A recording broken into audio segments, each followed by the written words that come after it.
Today is Wednesday, October 24th, 2018. My name is Elissa Kaplan. I am representing the Jewish Historical Society of Fairfield County. It is my honor and privilege today to be interviewing Ed Greenberg for the Jewish Historical Society of Fairfield County. And we are at the JCC in Stamford. So welcome. Please tell us your name. Edwin Greenberg. And what do people usually call you? Ed. Good afternoon, Ed. When were you born? November 30th, 1941, which gave me a bris on December 7th, 1941. Oh my goodness. So there's plenty of excitement. It was a very big day for the country and for your family. And Ed, where were you born? New Haven. And what was your family doing in New Haven? Well, actually, I lived in Wallingford, but New Haven was the closest hospital or the closest medical facility that we had.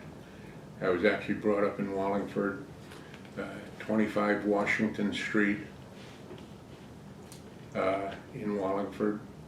Went to the Washington Street School, which is no longer there, but some very interesting stories there. The neighborhood we lived in a three-family house. On the bottom, first floor was a Greek family. We were on the second floor, and on the third floor was a Polish family. Next door was, I think, another Jewish family, and across the street was an Italian family. We all got along very well. How many Jewish families were there in Wallingford, would you guess? Not many. My parents came to Wallingford in 1939. There was a shul, Beth Israel Synagogue, it's on Orchard Street, still there in Wallingford that we belonged to.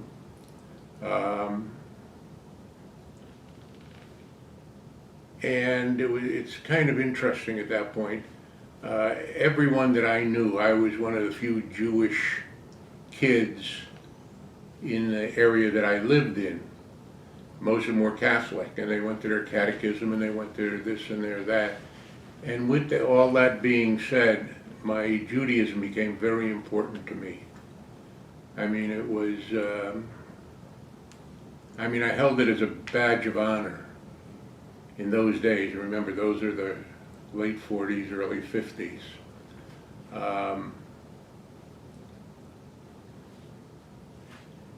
I had perfect attendance in Hebrew school for the entire time. As a matter of fact, Wow. I have here, I don't remember which one it is, but just give me a second to find out where it is. But this actually was written by my grandfather, who was a sofer. He didn't write the Torahs, but he corrected fixed the Torahs in the shul. And this one reads, the Esther Markowitz Memorial Award presented to Edwin Greenberg for maintaining perfect attendance, for achieving outstanding progress in the studies, and for everything, exerting maximum effort at all times. And it goes on. But that was one of my proud things, that I didn't miss a day of Hebrew school, ever. That's amazing.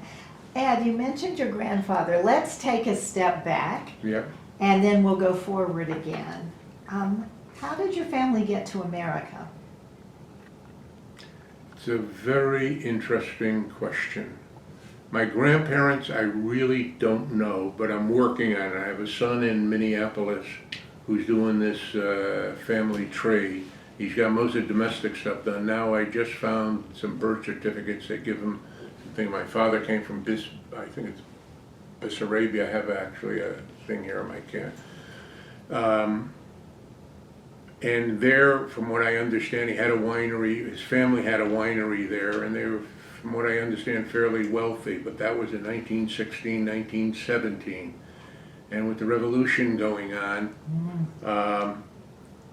they were forced to leave. And I still remember him telling me stories how they took all their gold or money or whatever and buried it because they couldn't take it with them.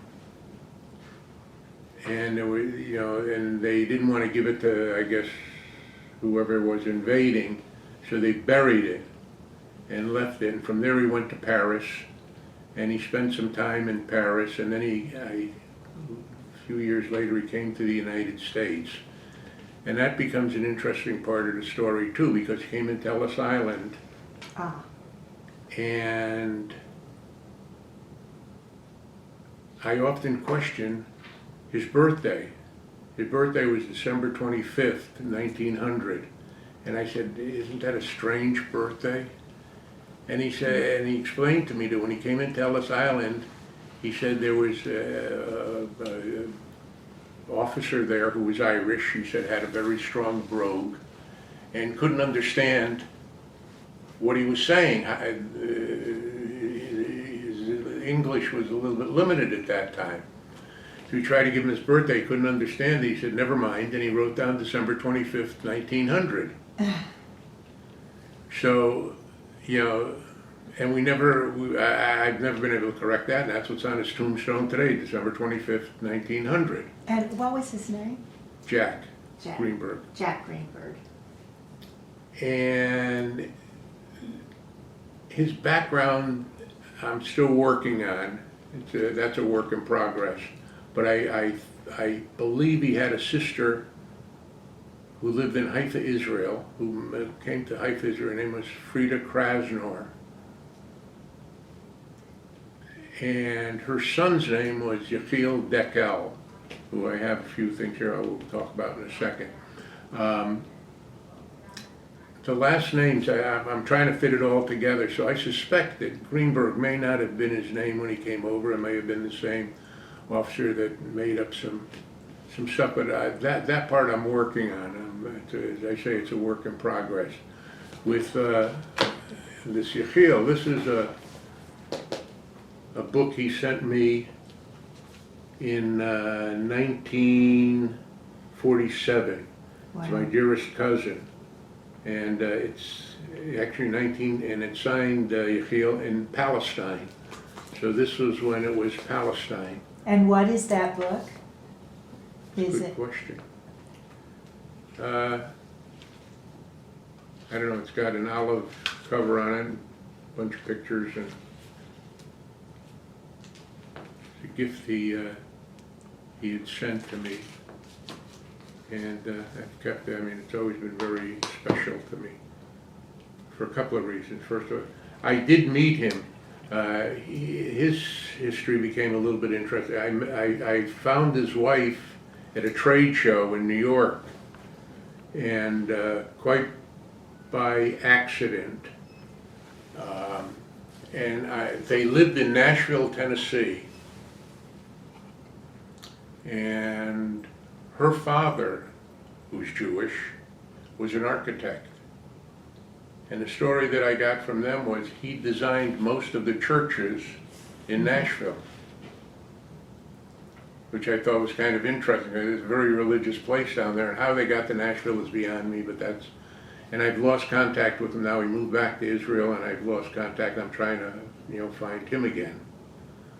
As far as my life in Wallingford, actually, I wanted to interrupt you. I'm sorry, but so Grandpa Jack, whom you did know, was married. Not Grandpa. That was my father. Your father, okay. And so tell us a little bit about. Well, what about your grandfather? Julius Aaron, and he was married to Sylvia Aaron. They lived in Brooklyn. Actually, it was 3609 15th Avenue. Still remember that. Wow. And he too had a little bit of an interest. He was an entrepreneur. He had he had candy store. He had a candy store, and it was actually right across the street from the Naval Yard in Brooklyn. And he tells a bunch of interesting stories about that and his experience there, and how they would come in and ask for 2 cents plain which was seltzer at that time. And then they would say, well, do you have any, it's too strong, you have some chocolate to water it down a little bit. And I mean, stories he used to tell like that that turned out to be very funny, and he had a good sense of humor. But he too was very religious, and I mean, he would conduct the seders, and as I said, he was a sofer, so he did some Torah work, and that's about as much as I can remember. And so your father, your mom, your mother?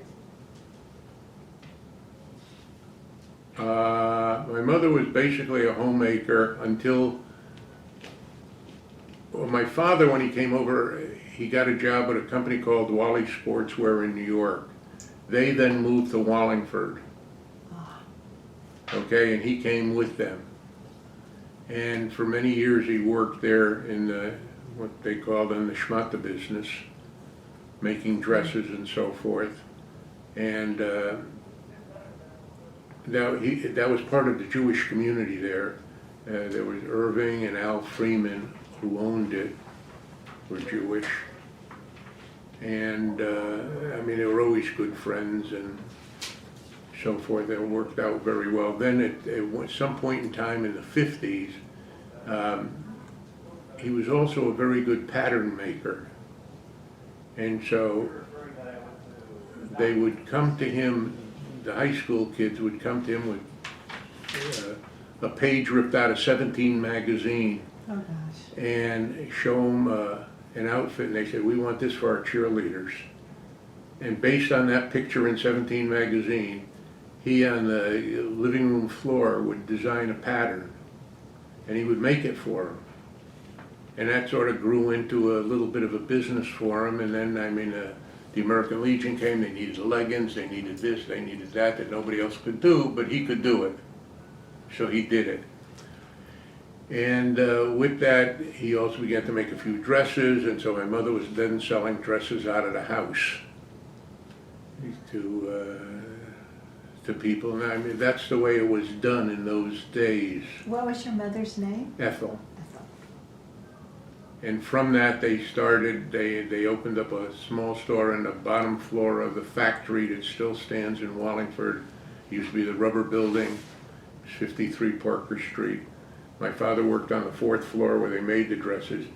My mother, they then rented out the 1st floor, we called it Greenberg's Factory Outlet, and they had all the dresses and things, and they sold that, and they had that for many years. An interesting story there is, the location in Wallingford is between Choate and, I guess, the Quinnipiac River, which if anybody's familiar with that. And Choate had this boating thing, what do they call it? Sculling or something. Mm-hmm. And in the front of the store they had a Coke machine. And when the kids came down from Choate to go there, they would stop and put their nickel in and get their Coke and go on their way. There was one that was kind of special that my father always kidded me about, and that was Jack Kennedy. He used to come into the store, but the unique thing about Jack Kennedy in those days, he didn't have any money with him at the time. So he used to have a running account with my father. He used to give him the nickel to get the soda, and then at the end of the month he'd come in and give him whatever it was, a quarter, 50 cents, whatever it was. That was kind of an interesting little sidelight. Was your father still around when Jack Kennedy was elected? Yes, he was, because he didn't go till the late 60s. So that was part of it. I mean, Wallingford was very interesting, and another interesting little sidelight to Wallingford, not to do with Judaism, but growing up there, the big event was when the carnival came to town. And in Wallingford, back in those days, in late 40s, early 50s, they had an airport, a little one-runway airport. And that's where the circus or carnival would set up. And I still remember to this day the big event that happened there. An elephant died. Oh no. Oh yes. Now, what do you do with an elephant? I mean, in the 40s and 50s, you didn't have the equipment to move it or do anything. Well, what do you do with an elephant? I still remember I was there. They dug a hole on the side of the runway. The airport is there, and buried the elephant right there. So someday somebody's going to be digging up in Wallingford and find an elephant and say, elephants roamed here? But anyway, that I know is a true story. It was an interesting place to grow up as a Jewish boy, Jewish family there. The neighborhood got along very well. The Polish people on the top floor, the husband was a house painter. And I still remember he would be coming home drunk on I don't know, whatever night it was. And this was the point in time when my parents had just opened up the store and they were doing some business in the store. And I still remember he used to come cursing the Jews, and they said the Jews could open up. He said they open up a store in the middle of the woods and everybody's running to him. I still remember that, running to him. But with that being said, with as nasty and terrible as the comments were, my father would go out and help him up the stairs to make sure he didn't fall down the stairs. Wow. And take him up to his place, because the family was good friends. I mean, they had a daughter, and so forth. But I still remember the nasty remarks that he used to make. But he was drunk, and my father understood that, and he was stumbling up the stairs. He could have fallen down, but he used to take him up and make sure he got up there, give him to his wife, and that was the end of that story. Oh my. So you talked about, it was interesting being Jewish in Wallingford. What was your home like? What kind of how would you describe your Jewish home? Kosher. At that time, as I said, for me, Judaism was very important, as I'm showing you here.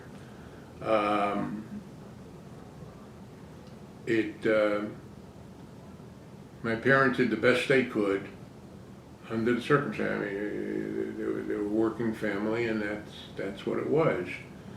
And then it came the time for my bar mitzvah,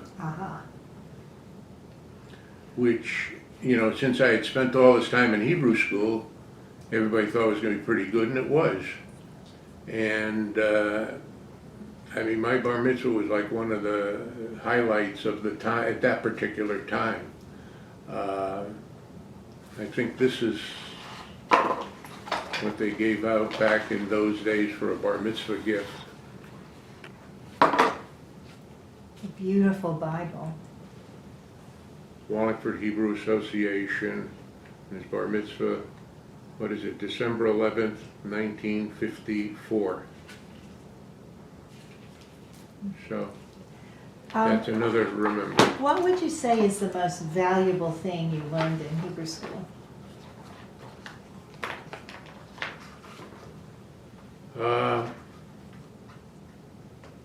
That there were other Jews in the world, and that there were, most of them were very nice, and I mean, I still remember the Rosh Hashanah services and the Yom Kippur services. There was one fellow there. All the Jewish people had some sort of business. I mean, it was they were. I can't remember any of them that were but this one Sal Gelblum who had I believe a haberdashery store or something. But on Rosh Hashanah, he would get up on the bima and he would auction off the Elias. And I mean, if you know what a horse auction or that's exactly, I mean, he had a knack at it, and that's why he did it. But the unique thing about it is the same people got it every year for the same amount of money. So, I mean, it's much as it. And in the synagogue, the men and women were separate. The men were in the front, the women were in the back. And that's it. But just going back to the bar mitzvah for a second, after the bar mitzvah, the rabbi there, his name was Weisvogel, thought that I had some talent and that maybe I should become a cantor or something, which, you know, with the rabbi saying that to my parents at that time and the circumstances they were in was a big deal. So guess what? What happened? They sent me to Williamsburg, Brooklyn, Oh my, from Wallingford. oh my. How did that work out? Fair. I mean, actually pretty good. I mean, I'll never regret it. I was there for 3 years during my high school. So you were at a yeshiva Yeshiva, Torah Vodaas, and where did you live? Did you in a live- dormitory. Oh, they had dorms. They had dorms there. It was 141 South 3rd Street in Brooklyn. It's not there anymore.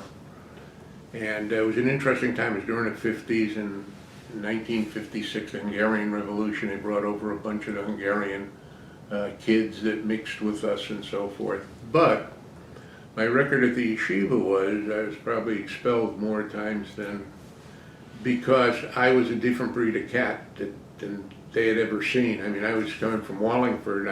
What I knew about Judaism compared to what they knew, you could put on the head of a pin. And you know, I had my lifestyle, and at that age I was enjoying it. And give you an example, like on Friday night we had something called a balabasta that we would go to on Friday night after the service and have dinner with a family, because the kids in the dormitory you know, had no family or anything around, so you would go there and enjoy a Friday night service with the family. After that, we'd go to Bedford Avenue, which I don't know if you're familiar with it in Brooklyn, Williamsburg. It's a major thoroughfare. And on Friday night, everybody was there. I mean, there was the Satmar, all the different sects, and they're walking up and down. And also, along with the yeshiva, not far from the yeshiva, was an all-girls school. Aha. So I would meet some of my friends, and we had a nice little stone wall that we would sit on and watch the girls go by, and sometime engage in a conversation with the girls. Well, needless to say, one of the rabbis from the yeshiva would come by and see this, and I could tell right away I was in trouble because of how fast he started to walk after he saw me. And Sunday morning, the first thing, I'd be called down to the office and say, what was I doing there? I mean, I was not allowed. Reading the daily news was not allowed, but I happened to enjoy the daily news, so I would read it, and when I got caught with that, I got thrown out again. On Friday night, not Friday night, Saturday night, I don't know, maybe you remember, maybe you don't, but at midnight there used to be a program on, and I'm trying to think what one of these spooky type scary programs. And well, first of all, radios they didn't want either there. But I had my own radio from Wallingford, so I'd take that out at night. I had a couple of kids in the dormitory. They would come to my room. We would go out and get kosher sandwiches and usually a 6-pack of beer. Shut the lights off, turn the radio on, and listen to these spooky stories that they were telling. I'm trying to think, The Shadow, or you remember what it was? Shadow. You remember what it was in those days? That was Sunday evenings. Yeah, maybe it was Sunday evening then. And sure enough, without fail, bang, bang, bang on the door, what's going on? And I'm out again. I think I was expelled 18 times. Oh my. Hi. Chai. And at that point, I still remember they called me down and they said, you know, maybe you're really not cut out for this level of Judaism. He says, you know, there's another yeshiva up the street, Yeshiva University, that's probably more to your liking, you know, be more suitable for you. But I said at that point, no. So I called home and I told them, I mean, at that point I think they had an idea what was coming. And I left the yeshiva, I went back to Wallingford and went to Lyman Hall High School and graduated from Lyman Hall High School. One question. Sure. What language were the classes in Yiddish? No, English? well, there were 2 sets of classes. In the morning we had Hebrew, which was the Gemara and the Mishnah and the this and the that, and all of most of those were Hebrew. You know, you had to sit in a Beth Midrash and study all day, and you had some classes. In the afternoon was the academics, which really didn't mean much, but we I guess by law we had to be there, so they had classes for us, and we did that. So yes, they were both.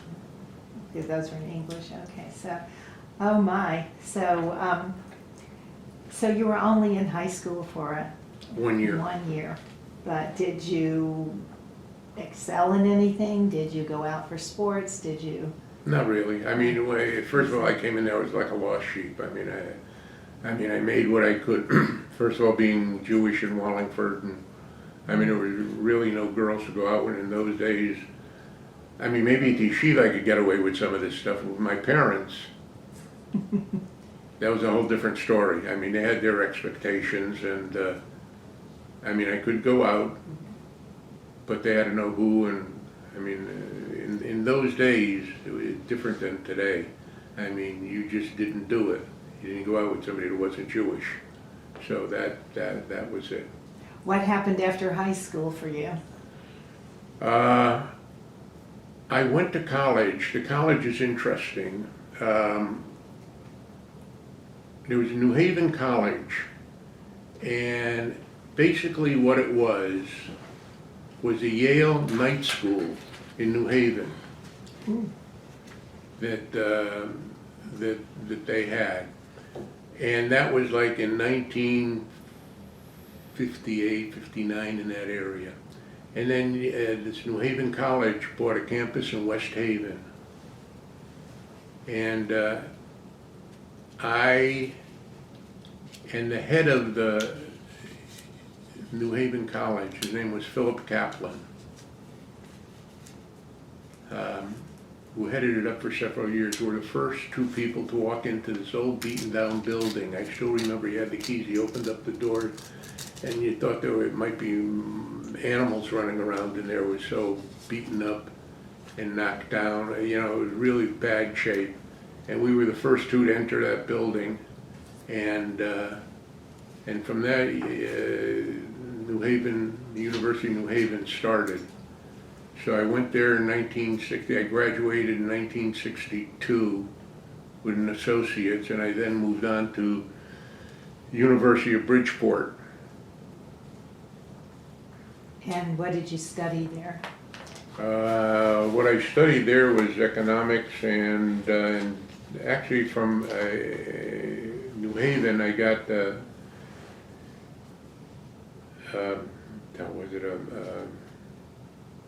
associate's degree in industrial administration, which is industrial relations, or today they call it HR. Oh, okay. Meanwhile, back at home, do you have siblings? One sister, And what's her name? Enid, E-N-I-D. And where is she these days? And she's gone.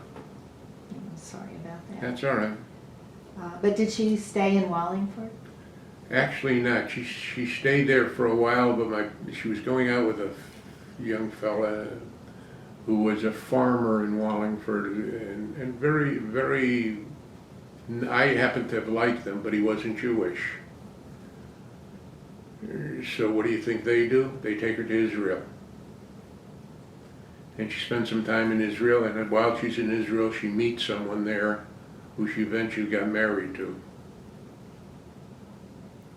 But she probably would have been better off with this other fellow. Oh no, so she actually made Aliyah.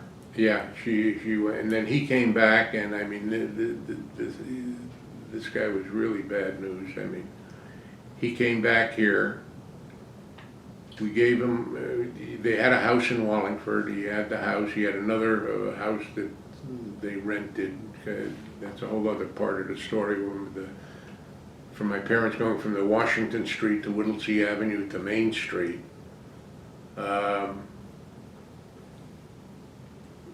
He took the two, he was managing the two houses. He decided to sell one. They let him sell one. My father gave him a car, a Cadillac convertible, a 1961 Cadillac convertible. He had to drive around it. Then he couldn't find any work, so I set him up in a business doing luggage repair, because I had a luggage store at that time. And for a while there, he did very well. I mean, he was getting stuff from department stores and doing it. He set up the basement, And then he decided he wanted to be an electrician, so he tried to be an electrician. That didn't work, and make a long story short, the whole thing fell apart. He tore the house apart. I mean, literally he wrecked the house and left my sister with 3 children, one of which they thought was a little, maybe had a learning disability, but I'm not sure, and went back to Israel. And Eden was left, I mean, and she had no training, no nothing. She hardly knew how to drive. So at that point I got her a job at Stanford Hospital here as an EKG technician. She did that for about 10 years and then went back to Wallingford. And shortly after got sick and died. And I have no contact with her family because of some other problems we had with them. So that's not a happy part of the story. Well, so did you finally get to date people and meet someone special? Well, yes, at University of Bridgeport I found someone that worked out well, and that was, her name was Judith Arlene Jacobson, and we dated for 2 or 3 years. Then on graduation we did get married, and she was a teacher. She taught a bicultural here, and at that time I was working in New York at SCM Corporation, and I would get up like at 6 in the morning, take the train in, and come back at 6 at night and get home at 7. And she was, you know, we had a very good relationship. I mean, it was just very nice, very comfortable. We had our own house. In fact, we lived right next door to the Malloys. Oh. As a matter of fact, pardon? Our present governor. The son was the son. So, and his parents, Agnes and Bill, and when Judy passed away, I had a son, Michael, who was 3. Now remember, I'm going to New York. I mean, what do you do now? All of a sudden your wife dies, which was an interesting thing. I don't know whether I should go into it now, but... If you like. Later. It's, you know, she was suffering from headaches. There was a doctor, now remember, this is in the 60s, so you have to, I mean, today headaches, they have all kinds of things for it. Back then it was a new thing, and she found a doctor in New Canaan that specialized in headaches. And she went to him, and I wasn't 100% sure. He was prescribing over-the-counter medications to her, but two different ones. I don't even remember what they were, but they were 2 common, I think, cold medications or something. They told her to take 2 of these and go to sleep and sleep it off, and the headache would be gone in the morning. I still remember there was one night I came home, she'd had a headache and she went to bed, which was fine. And I came up and I saw her and something didn't look right. So I couldn't wake her. And I was, you know, really, really upset. The next morning she got up. I said, Joe, I didn't like what I saw last night. You took the medication, you went to sleep, and, you know, you were like unconscious. Oh, no. You know, she said, but it's okay, don't worry about it. So I said, you know, I'm going to call the doctor. She said, no, don't call the doctor. Well, you have to know me. I called the doctor.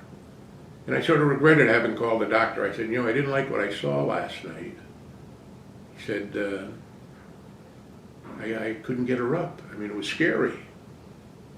His response to me was, did it cure the headache? So I said, well, according to her, it did. So he says, well, it did what it's supposed to do. Make a long story short, next time she took it, she didn't get up. And that was the end of that. Oh my. That's why I didn't want to even, I wasn't sure I wanted to get into that part Your of it, but anyway. 3-year-old, what's his name? Michael. Michael, yes. A number of people said, well, why didn't you sue this lawyer? Why didn't you do it? I mean, you have to live through it to understand. It had nothing to do with money. I mean, so many people came to me when they, and I didn't share it. You could ask, I mean, Gail knows me. She's probably never heard that part of the story. And I mean, it's nothing I've ever talked about, but the few people that I did say something to, he said, you should have sued the pants off me. You should have gone right after. And I said, I don't want to relive it. I don't want to do it. I mean, she has a place of honor. She's put on the bookshelf, and that's where she belongs, and life goes on. And we move forward, and that's where I left that, and that's where it is today. Were you able to remarry? Did you meet someone else? That's another interesting story. After that, since I had the house and the cars and the good job and everything, I had more offers than you could shake a stick at. And it was like every night I was going, somebody had somebody else for me. And I mean, I don't want to sound pompous or anything, but mostly it just wasn't a match. I could see right away. The minute I met the person, it just wasn't anything that was for me. And I finally was about to give up at it. But at the time, I was working for SCM Corporation in New York, and I was on. We were doing mergers and acquisitions and troubleshooting and things like that. The president of one of the divisions, Proctor Silex, what was his name? George Burns was the president. We're sitting in on a meeting, and he was telling me they were discussing how they had an over-the-counter guarantee for their product, the Proctor Silex products. If you had a toaster and it broke, rather than fixing it, it was cheaper to replace it than to fix it. But I still remember he banged his head on the thing. He said, we're getting screwed. So I said, how are you getting screwed? He says, well, these repair people that are doing the work are somehow screwing us. He says, I want you to go out there and I want you to find out how they're doing and what's wrong with that program. I said, okay, fine. So I traveled. I went to Chicago. I went to Los Angeles. I went to Michigan, all around. Really, I found it to be a pretty clean program. Yes, there were little things, but nothing major that he was looking for. In the meantime, I'm living here in Stanford, and I had an electric razor that didn't work. And I took it into a place here, and I said, fix it. The guy fixed it, charged me for it. I thought a lot. I took it home. 2 days later, it wasn't working again. So I brought it back again. And I said, it's still not working. I said, oh, it was something else. I fixed it. He charged me again. Okay. Happened a third time. After that, I got rid of the razor. But it bothered me. So now I'm sitting in New York. Our office was at 299 Park Avenue, and on the 41st floor, which was to me scary because I had a window behind me, and I always thought I was going to fall out the window. We're having a meeting, and they were asking me, did I find anything? I said, no. He says, well, try a few more and see if you can do it. So I said, I got an idea. If anybody is screwing us, this is the guy that's doing it. So I said, and I could schedule it for a Friday, which was nice. Then I didn't have to go into New York, so it was right here in Stanford. I could visit this guy and then go home and have a day off to myself. So the procedure was, and there's a salesperson in this area who met us at the store. So it was myself, the salesperson, and the store owner. And we come in there, and I'm out for bear. I'm out to hang this guy. And we start talking. And the more I'm talking to him, the more I'm liking the guy. And more we're having more in common. So the conversation's going on for an hour and a half. Finally, the salesman says, do you really need me here for this? So I said, no, go ahead. So we continued talking. And with all the talking, getting into personal stuff and so forth, so he hears about me. He says, oh, my wife has somebody for you. So I said, no thanks. I said, I've been through this too many times. I said, we'll stay as friends, but not that friendly. I'm not coming over for dinner tonight. But he told me about her, and he said she has a store in Greenwich, on Greenwich Avenue, and you know, it sounded interesting. And what made it interesting was she was in a very similar situation that I was. Her husband had passed away. My wife had passed away, she was 28.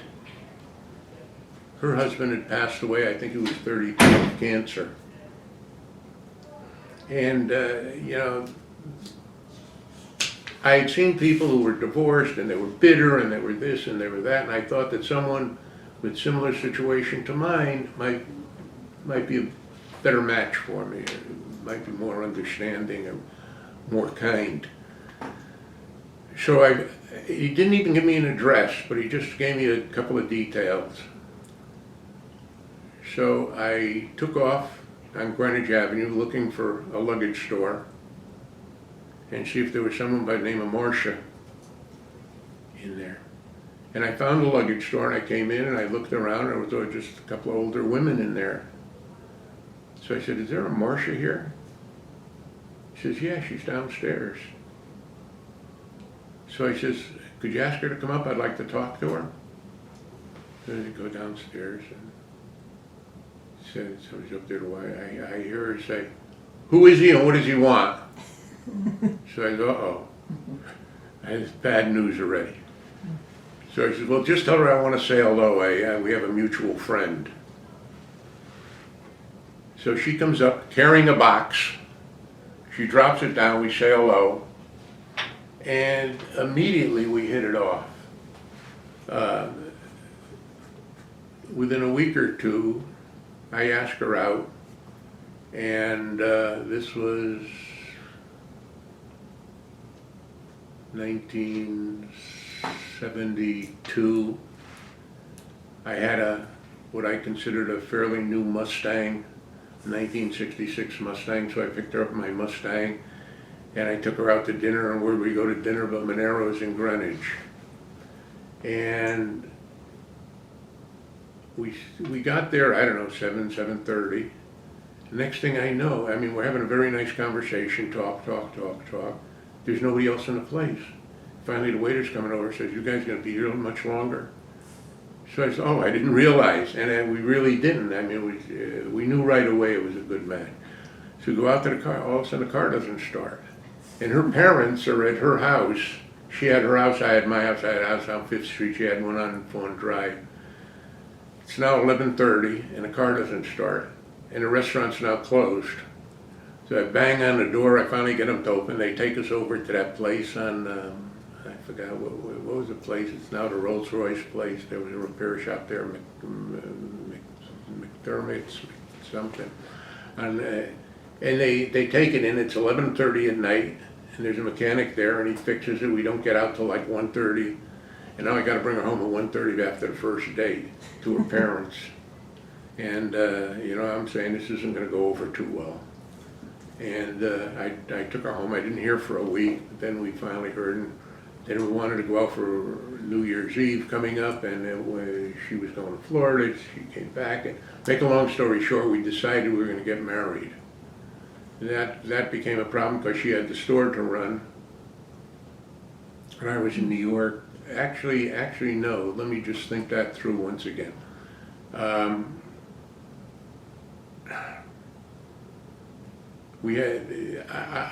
was helping her in the store also, and she couldn't take any time off. Finally, one of the salesmen came in and said, "We can't let you live like this."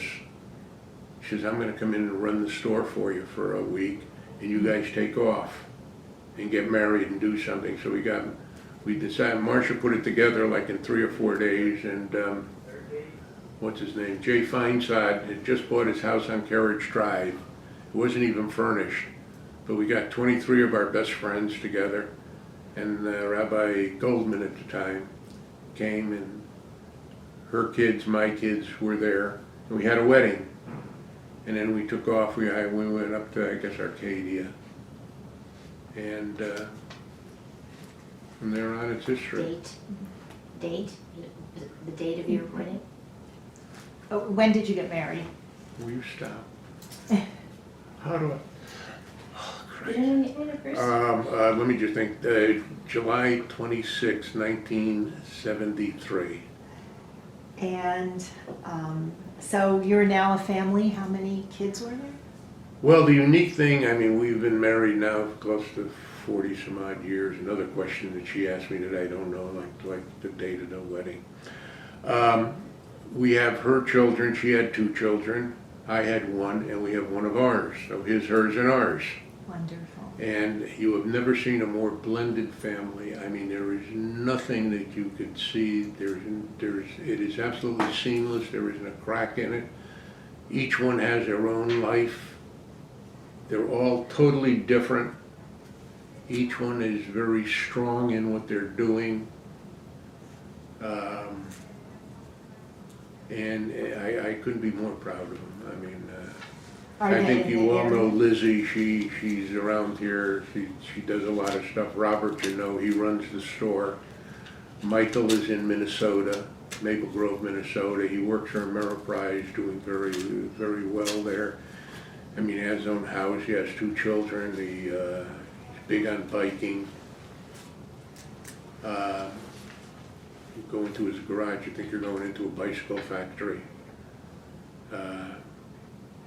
And Jeffrey works for the largest closeout company in the United States, and he's doing very well. He does a lot of traveling. He has 2 children. So did you leave your New York job, and how did you get into luggage? It's another very interesting story. That was really a conflict for me because I didn't want to step into her business that way. So rather than, because it just not me to marry someone and take over their business. So my way of doing it, I opened up my own luggage store in Fairfield, and I ran it for about, I don't know, the brick walk there was how many years?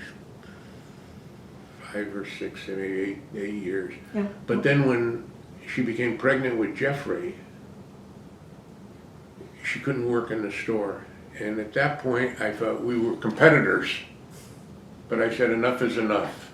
So I got rid of the store and closed the store in Fairfield, came back to Greenwich, and I ran the store in Greenwich. So the name of the store in Fairfield was, your store was? Wagner's, they both were Wagner's. They were both Wagner's. And now just stepping back a little bit, the history of Wagner's, which was from Marcia's side, her father-in-law, his name was Hank Wolf, had probably the premier luggage store in the United States. It was on 5th Avenue, across the street from the Pierre Hotel. I think 5th Avenue, right across the street from the Pierre Hotel. Mm-hmm. It was the luggage store in the country.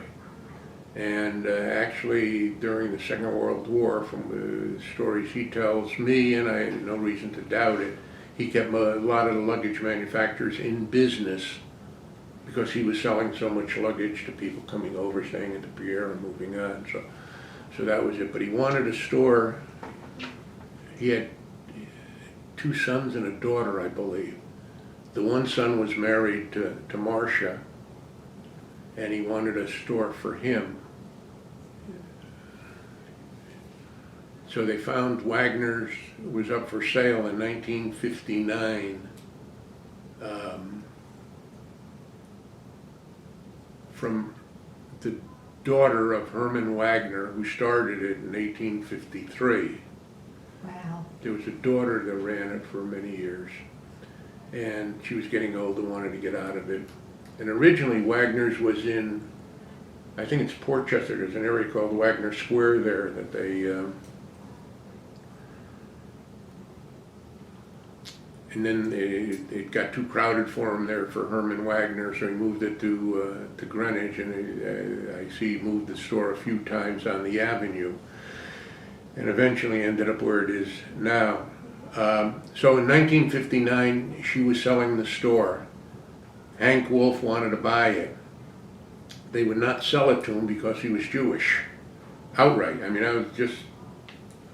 period. He was Jewish, they didn't want to sell it to him. So the Wagners weren't Jewish? No. They were not Jewish. But I'm not sure that it was the Wagner's decision as it was the feeling of the community at that particular time, period. So what they did, Wagner sold it to Mead's across the street, which was a stationery store, trying to think of its name. McMillan, something. And he bought it, ran it for 2 years, and saw there was a huge difference between the stationery business and the luggage business, and it just wasn't his cup of tea. So he then sold it to Hank Wolf, who gave it to his son David. And so that's how that began, and that continued on. And quite frankly, with Wagner's now, I believe it's the oldest continuous luggage store in the country. Wow. It used to be a couple of places in New York, but they're gone now. And we have it traced back to, I think, 1853. In the store, there's a Greenwich Time front, I don't know if it's a front page, but a full page article on Wagner celebrating its 93rd anniversary in Greenwich. And that was in 1954, 53, something that's dated.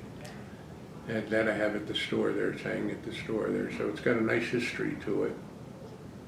And as I say, it's still rolling and still going. And No. is that the only location? Do you have other stores? Yeah, no, that's it. Yes. That's it. One is enough at this point. It's enough of a headache. Yeah. That's the one in Stanford. Stanford. You had no presence in Greenwich anymore. No.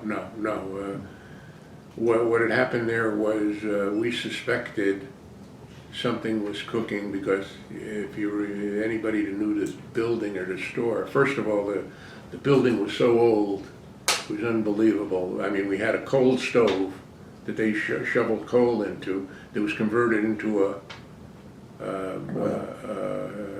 furnace with 2 radiators, one in the front, one in the back. That was it. The electric system, there was this fabric covered stuff that wanted to put a not a fluorescent, a spotlight in the front windows. Couldn't do it because he said overheat the wires.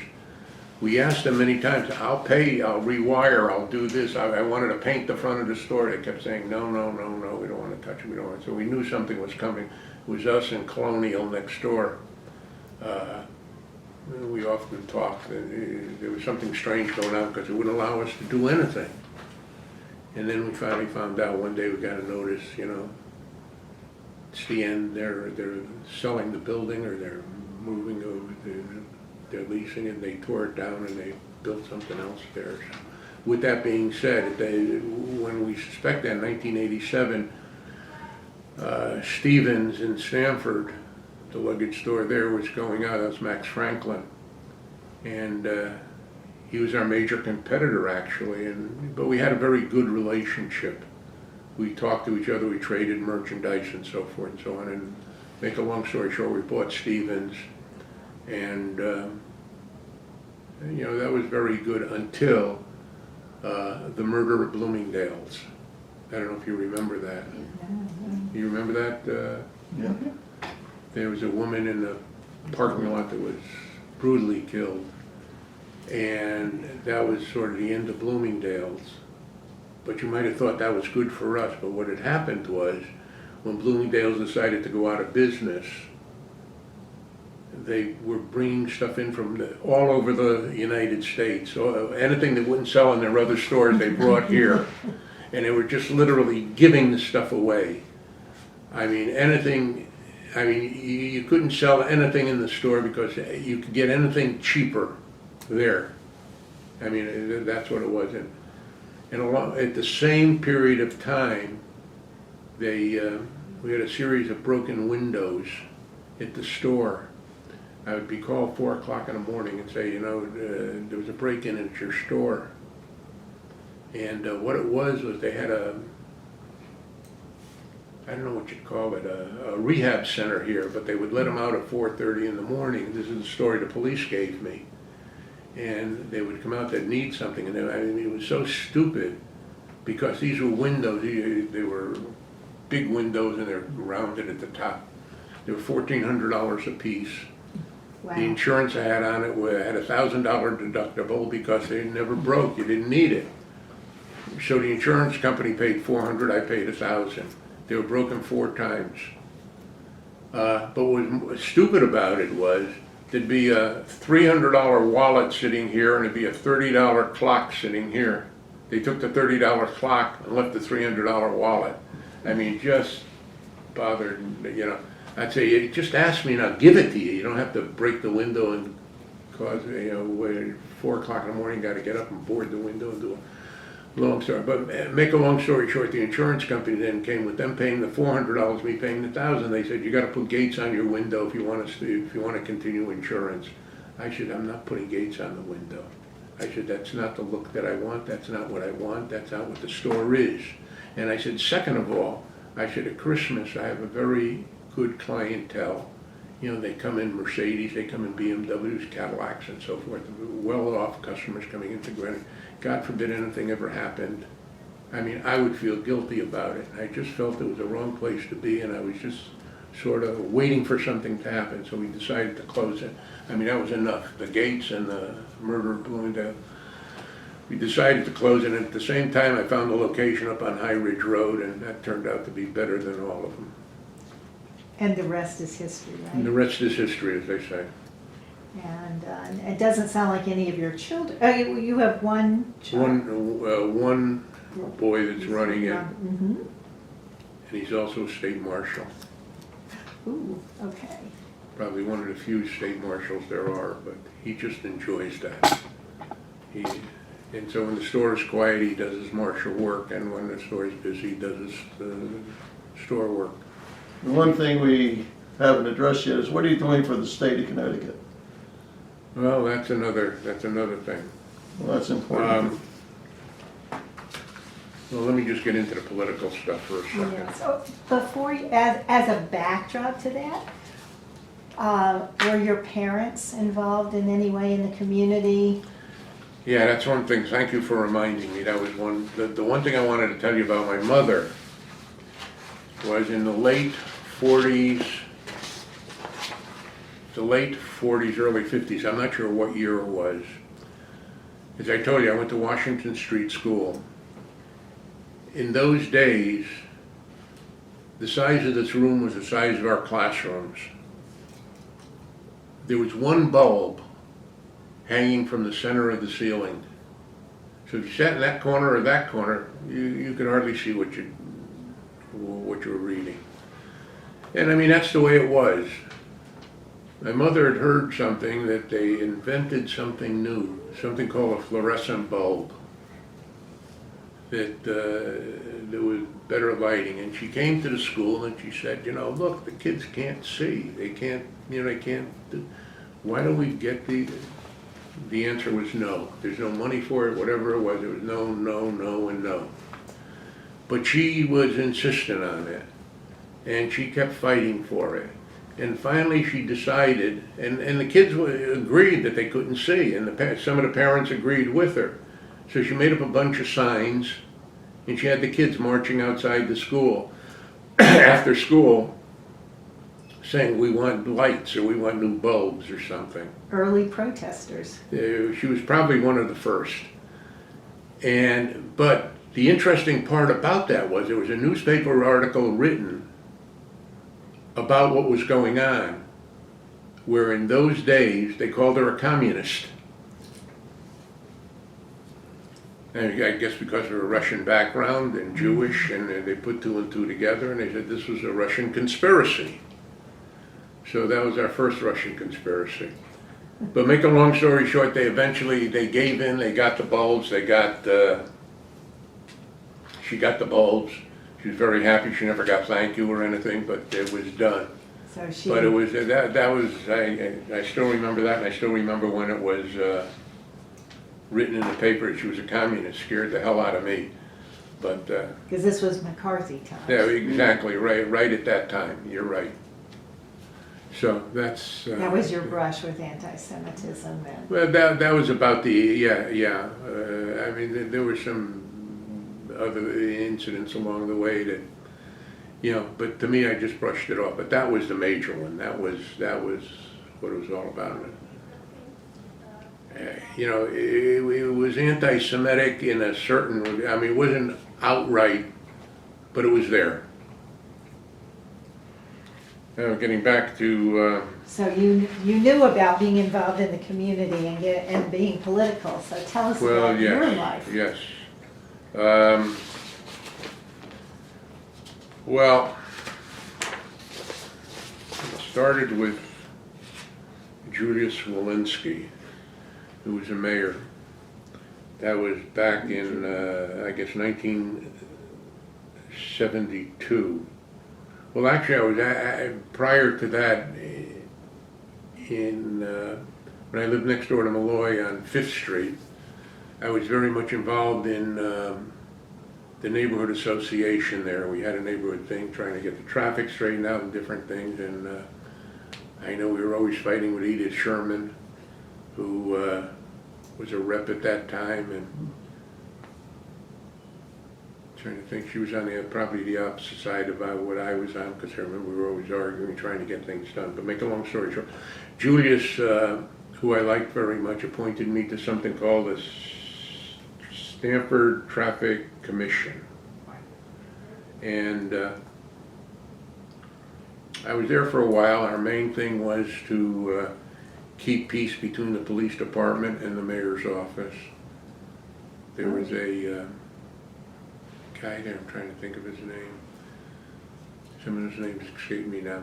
But anyway, just to keep peace, and we did, and it was a very interesting job. From there, I got appointed to the Tax Review Board. That's where if you don't like your tax, once a year you can come in and appeal that. And that I really liked. I took an interest in that, and there was an assessor who did a couple of bad things, not bad things, but wrong things. And he left, and then it became a question of hiring a new one, and then Frank Kerwin came in. And I was instrumental in getting Frank hired. There were two guys, one guy from Greenwich. Once again, the names escape me, but they were both at $37,500. That was the salary they were offering, and neither one of them wanted to take it. They wanted, I think, $42,000 to take the job at the time. And I came to Frank and I said, "Frank, what's wrong with you?" I said, "It's an opening salary." I said, "You know what's going to happen." I said, "Take it, it's a good job." And he did take it, and he was here for probably 30 years. He just retired a couple of years ago. He was a good friend also. But with that, I stayed on that board. I became chairman of that board. I worked on it for many years. I got into a little bit of a spat with the mayor. At that time it was Esposito. I don't know if you remember the incident there where there was a reval and there were certain areas that were out of whack, truly out of whack. And I'm looking at it, and I really knew this stuff, and I said, "That's impossible. There's something very wrong here." And Frank, who was an assessor, was off on sick leave. He was in Long Island. And nobody was talking to him because he was sick. They didn't want to bother him. But I picked up the phone and I called him. I said, "Frank, what's going on?" I said, "I know you better than that. This is not how it would have worked, that these areas were." So he took a look at it, and when we found out there's a factor that the assessor's office can adjust. If there's an imbalance in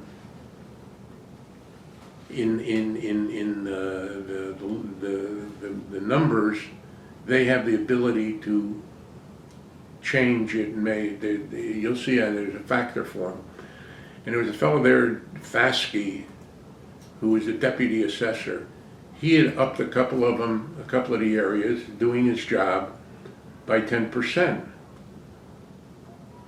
Unbeknownst that he had done it, Frank raised it 10%. So now it raised it 20%. That threw a couple of areas really out of whack. And so once we found that out, I said, Frank, that's easy. I mean, just eliminate the 10% and everything is the way it is. And we agreed that that's what we should do. So I made an appointment to see the mayor, and I said, here's the solution. In the meantime, Mayor Esposito was up in Hartford negotiating with the people up there to do another revow, because he said the whole thing was wrong. I mean, it's all a matter of history. And I said, it's not necessary. You don't have to spend that money. You don't have to do that. Here's the solution. A stroke of a key, and it's solved. And he really got mad at me, really. In fact, I still remember he said I was, what was the words he used? I was disrespectful to him. So I said, all right, whatever you want. Make a long story short, I was no longer appointed to the board. I was off the board. So I felt very bad about it. One day I still remain friends with Frank. I came up there, we're talking. He says, why don't you go to a state board? I said, well, I can go to a state board. I said, you know, what do I know about the state? He said, well, let's look. We opened up the blue book and we looked and we found the State Property Review Board. And he says, here, this is something that's very similar to what we're doing here. So I looked at it, I said, well, I'm not sure. He says, well, I know you, why don't you try it? So I said, you have to be appointed. There's a whole procedure to get this. Make a long story short, I applied for it. William Nickerson, who was a Greenwich senator, took on the cause for me and got me appointed to the State Property Review Board, which meets twice a week in Hartford. And I was appointed there in 1995. So twice a week, sometimes 3 times a week, I traveled to Hartford. Bit of a schlep. Now, you first got involved with Mayor Walensky, who was a Republican. Were you a Republican? Yeah. And Mayor Esposito Was a Republican. was also a Republican. So Yeah. so you stay within your party. Oh, yeah, yeah. And I don't know if you want to, this is my annual report that we put together for the governor. I'll show it to you in a second. Oh, this is an older one that I happened to grab. This is from 12 to 13. And Why don't you hold it up in front of you and then we can get it. well, this There you is go. who it goes to and my signature on it. To make a long story short, on the State Property Review Board, thank you. I've been on that board now for probably 23, 24 years Oh my. doing this. In that time, we've saved the state, we've taken out, and these are all audited numbers, over $86 million. Wow. And what that means is, for example, if they're leasing space, well, we do anything, any real estate contracts, construction, not construction contracts, but leases.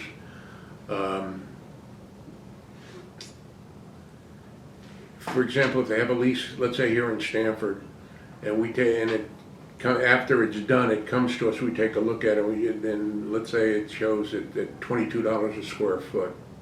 We do a little research and we say, you know, really not 22, it should be 16 or 18 or whatever the number is. We then go back and tell them to do, in most cases they redo it and they come back with a better number.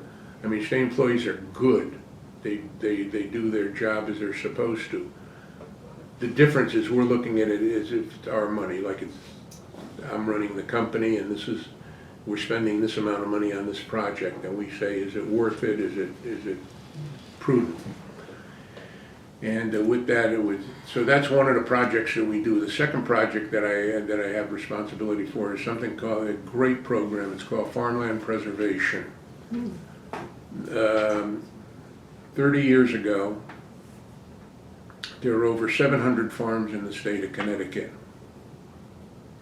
Today there's less than 300, although it's on the increase now, it's going up. What we do is we will go into, we will find, a farm has to qualify first of all. And once it qualifies, we will go in and buy the developmental rights to the farm. So, let's say there's 100 acres of farm, and it's worth, let's say we do an appraisal on it, it's $1 million. Developmental rights may be $600,000. The farmer then gets a check for $600,000 and he still owns the farm. Now, why this is good, in most cases, farming is not a cash business. I mean, they don't have a lot of cash there. And the father is getting pretty old. And the kids can't really take over the farm, because what are they going to do with the father? They don't have the money to put him in a nursing home, they don't have the money to put him in Florida and so forth. But with this program, they now get a check that they can take care of the father, send him to where he has to go or whatever, buy out the farm, do whatever he has to. And it works very well, and the children can take over the farms. And the unique thing about that is, and where it applies to what we're talking about today, is a lot of the farms up in Connecticut, upstate Connecticut, are Jewish. Right. That's where they came. I mean, it's amazing what I find up there. And, Baron de Hirsch. pardon? Baron de Hirsch. Yeah, oh yeah, put up a lot of money there. You're absolutely right. And a lot of these farms are Jewish. In fact, I'm trying to think, there's one young lady, I think she belongs to the Temple Bethel or Sinai. Her brother has a farm up there. I'm trying to think of her name. Sandy. Yes, that's it. Speaker. Yeah, that's it. And we saw their farm, and we approved it. And it's very interesting. A couple of unusual things about the farm in Brooklyn, Connecticut. There's a farmer that has, well, at that time it was probably 100 head of buffalo. Oh, wow. Herd. And in order to keep them, you know the guardrails you see on the highway? Mm-hmm. He has them stacked 4 high, because these animals can break through anything. I mean, they're very strong. In fact, one day I came there and I see the door is mangled. I said, what happened? He says, one of them got mad. And a lot of interesting stories with that, but that's one farm that was interesting. The second one that was interesting that I found was up in Sharon, Connecticut. A farm. We saw the actual paper where the land was conveyed to Yale University by the Indians. Wow. And the actual document we saw, where it was like an X mark that the Indian chief put on there, for 1,000 acres, giving it to Yale University. Yale University then took, I don't know, 350, 360, maybe under 400 acres, and leased it to this farmer on a 999-year lease, which technically is not legal. It's over 100 years, so. But they're honoring it, and gave it to this farmer's family. I think his name is Tanner. Gave it to this family. Their rent on the 400 acres is like $696 a year. I mean, because remember, you're going back in a different era. And we met the farmer, and one thing he told us, the check gets to Yale on time. So there's a lot of interesting things. So that's what I've been doing with the state, and that job has become much more to the point that I've literally given the business over to my son, and I just do this. I was up there today. That's why we ran into so many difficulties in time. I came right from Hartford to the house, picked up this stuff, and came here. It's a very interesting job, and I don't know how much more you want to get into. No, just wrap it up. You told us you're going to Arizona tomorrow? Yes, in 1981, we bought our first place in Arizona. Actually 1979, we bought the little house in Arizona, a little town called Green Valley, Arizona, which to me is as close to heaven as you want to find. I mean, it's absolutely beautiful. Absolutely beautiful. The people there are wonderful. Is it near Phoenix or Tucson? No, absolutely, between Tucson and Nogales, Mexico. The other When I way. came there was less than 5,000 people there. believe it or not, there was another Jewish family there. That the unbelievable part about it is, it was a cousin of Marcia. I mean, you couldn't plan that. And how they got there is beyond me. But for years, the people there are so nice. But one interesting story with Judaism there, when we bought the second house, the people on the street had a little get-together, one of the houses, and the house it was at was a fellow who retired. He was a retired teacher from Kansas City, and they gave him the school bell that he mounted up on the top of his house. Mm-hmm. And we're sitting and having a very wonderful evening, and you know we're talking, and all of a sudden he says, he takes Marcia and I, we were not aside, but we were away from the crowd, and he says, Greenberg, what kind of name is that? So I says, it's Jewish. He said, oh, you're Jewish. So I says, yes. He says, I never met anybody Jewish before. Wow. So I says, oh, well, I'm glad to be the first. And he's looking. He says, where are your horns? Mm-hmm. I mean, he didn't say it maliciously or vindictively. He said it. The mythology keeps Yeah. going. That's And that was it. Once he saw it was okay, we got along very well. I don't think he's there anymore. His house is still there. The bell is still there. I'll see it tomorrow. And it'll be warm and sunny where you're going to be. It's 82 degrees right now. The pool is at 86 and the jacuzzi is 104. So it's waiting. Wonderful. What advice do you have for future generations? Very good question. The first thing I want to say is thank you very much for doing what you're doing, because this is for future generations. In the Jewish religion, there's something called tikkun olam, to make the earth better, make the world better. What you're doing is making the world better. I mean, some people believe in picking up plastic bottles at the seashore, but what you're doing, I think, is even more important, because in future generations, when they look back, I mean, the one regret that I have is I didn't ask these questions of my parents. And there may be sometime down the road that these kids are going to look at these things and say, oh my God, is that what it was really like? Well, you have quite a story, and Well, I'm delighted that you have shared it with us. Well, I'm happy to share it with you, and I'm happy to hear about this project. I mean, to me, I can't think of anything more important. Not that you're doing it with me, but you're doing it with others, because I've talked to Lester, and I've heard some of these others, and I'm so glad that you're doing this. You have no idea. If there's anything for the future, this is it. Thank you very much. And thank you.